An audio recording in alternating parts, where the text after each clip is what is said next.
Time for our opening drive here on the Big Pro Football Show, brought to you by Chevy. All right, first down, the NFL has announced training camp dates for teams around the league, including your Chicago Bears. Bears rookies report July 25th. Veterans, July 28th. Up at Haugh Hall, right around the corner. Also, 2 joint practice dates for the Bears. August 20th with the Bengals and Joe Burrow. August 27th down in Nashville and Tennessee with the Titans, both held on the road. All right, Gabe Ramirez, when that happens, we're a month away. What are we going to do with our time from the next month? But who's got the most riding on training camp? Who's looking forward to this, seeing that happen today? Not the dates are announced and saying, I cannot wait to be able to prove myself. There's one person that plays for the Chicago Bears that is more excited about those 2 joint practices more than I am, right? And that should be 𝗪cie 𝗿𝗀𝗋. When you're looking at this roster, it is there for the taking, the opportunity to be an impact player. Ryan Poles did not go out and make any splashy, sexy signings on defense, nor did he spend a ton of draft capital on someone that he felt could make an immediate impact. Why? Because he felt like there were individuals in the building that could take on that responsibility, and that individual is 𝗪cie 𝗿𝗀𝗋. You want to prove that you're worth your contract? You want to make a big name for yourself while the Chicago Bears are making a deep playoff run? You can do that if you have a big camp and you go into the season playing extremely well. That's interesting. That's a good one. I think I'm looking at the offensive line, and even though he's a rookie, Logan Jones has an opportunity, I think, to cement himself as a starter earlier than people anticipate. I know Bradbury was signed in the trade, but that was a reaction to Drew Dahlman retiring unexpectedly. I think Logan Jones goes into this training camp with a chance to prove why he was taken in the second round, why the Bears were enamored with him during the pre-draft process. And I think with your offensive line, you'd like to have those 5 guys as close to being working together, give them as much time as possible. So I think it's a great opportunity for a rookie. Even though it will be his first training camp, it will be as important as anybody there. He definitely has a lot to prove. There's no doubt about that. I think to remain fair to the question, it says who has the most to prove. Right. A guy like Logan Jones certainly has something to prove with somebody in front of him and him feeling as though he needs to justify where he was taken at in the draft. But when you're looking at most to prove, the guy that has to do the most for this team, I think you'd be better suited finding somebody on that defensive line to take that. Between now and the first day of camp, July 28th, when veterans report, will there be an edge rusher who is a veteran, a new guy that reports to Haugh Hall? I think the answer is no. This is a team, this is a staff, management that loves their players and believes in them. They brought them in the building for a reason. So I can't imagine a scenario, unless somebody gets injured, where they bring in somebody else to disrupt what they have going on right now. I tend to agree with that. All right, let's move on to second down. Up in Green Bay, there's a report saying that Micah Parsons could miss the first half of the season. Of course, the report is coming from his brother. I don't know what outlet he represents. TikTok. But Micah Parsons tore his ACL week 15 of last year. Reconstructive surgery done on December 29th. Gabe, I think this makes sense in terms of a conservative timetable. But the Bears play, obviously, the Packers before that. And you wonder if he's targeting that game. Either way, the first half of the season, he might miss that game with the Bears. How significant is this development? I think when you're looking at the Green Bay Packers as a whole, right, from a franchise standpoint, they gave up a lot of assets in order to get Micah Parsons. They also, to the credit of their front office, went all in a moment where they felt like their championship window was ready and available to them.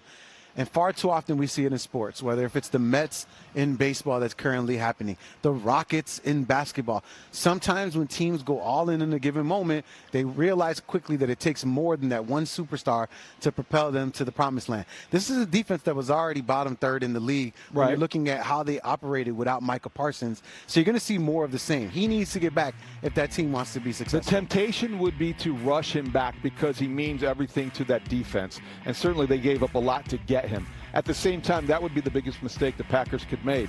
The Bears fans should want Micah Parsons to rush back because you are more susceptible to an injury if you rush back from a surgery and an injury that intense. So I think that this is conservative. It makes the most sense if you're the Packers and you are thinking playoffs because you want Micah Parsons to be fresh in the second half of the season going into January.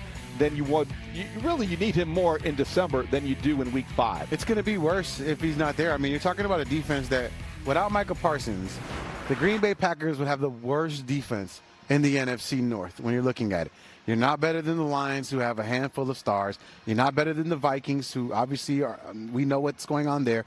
And then the Bears, not that they have a better defense than the Packers, but without Micah Parsons, they have a better defense, and the statistics show it too. They also have a new defense coordinator, though, in Jonathan Gannon, who might make an impact and may be able to push the right buttons. Hafley is gone.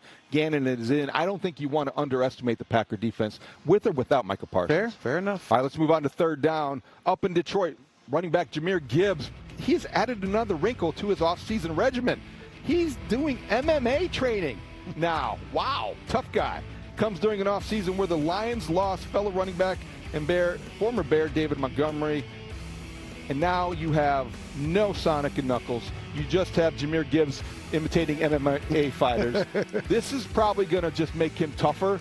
I just think that Jahmyr Gibbs is one of the more dangerous weapons in the NFC North. If you're ranking dangerous offensive weapons, I don't think you get much lower than 3 before you get to Jahmyr Gibbs. Yeah, Dan Campbell said he's going to be the workhorse this season for the Detroit Lions. But without David Montgomery, listen, this was a 1-2 punch. No doubt about it. Jahmyr Gibbs, David Montgomery, 1-2 punch, kind of like a jab cross. And David Montgomery was certainly that jab. And Jahmyr Gibbs was the guy that came over the top with that right cross. So this year, it's going to be interesting. You knew at the goal line David Montgomery was going to get that ball. What is Jahmyr Gibbs going to do with it? Obviously, in these situations, it was a pairing for a reason, right? They used the two of them well. But when some person it gets the majority of carries, one thing you got to worry about is injuries. And when he went down last year, either of them went down, the running game struggled. They did, and they relied on the running game because that was the way the offense worked best when Ben Johnson was there. And without Montgomery, I think Gibbs is going to be a little bit different. They'll be a little bit more one-dimensional, or you could look at it the other way like they are in Detroit. More opportunities for your most explosive player to have his hands on the football. So this development is an interesting one if you're following the Lions, because Jahmyr Gibbs is going to be that guy. He's capable of getting 1,500 yards rushing and still being a threat in the passing game. Yeah, and obviously it's in the division. So you want to know how this thing's going to work out. If he's going to be their workhorse, is their offensive identity going to change? Are they going to be throwing the ball as much as they were in the past? What we do know is that Jahmyr Gibbs is capable, right? And if you're a fantasy football player, you're taking Jahmyr Gibbs probably first in the draft because you know there's no David Montgomery to vulture away some touchdowns.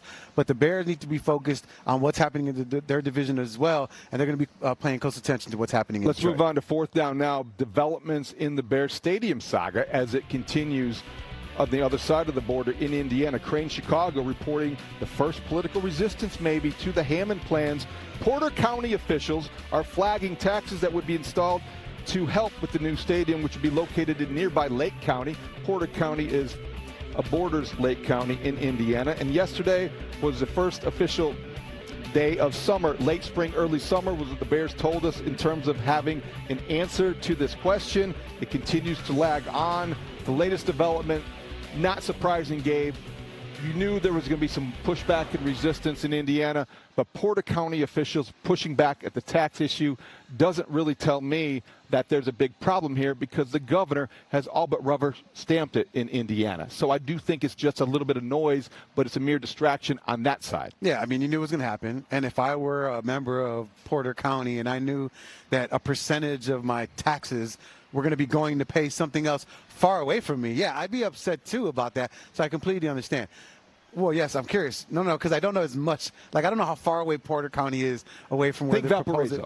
Think Valparaiso. Okay. Valparaiso. Well, give me like in relation to Chicago. Well, I think it's almost a moot point, though, because I think here's the bigger development. I think what we saw today is that there was a report in Politico that Bears officials are actually working behind the scenes with Illinois officials, drafting legislation. Governor Pritzker alluded to it, to make a bill be more acceptable to all parties. And they're not calling a special session until there's a deal done. And I think that's the smart thing to do. You don't call a special session unless you have a deal, because you don't want to bring your legislators in there to hash it out. What they're doing now behind the scenes is hashing it out. This is the way it works. This is the way the sausage is made. That's why I think when you go back to the announcement in Indiana, yes, it was celebrated in Indiana as a huge breakthrough, but I think in Illinois there's still the expectation that there would be more opportunities to get a deal done. And I wouldn't be surprised if by the end of this week, talking to some people around it, that there's some developments in Illinois still related to Arlington Heights. Well, it's interesting, right, David, because you have a situation where the politicos in Illinois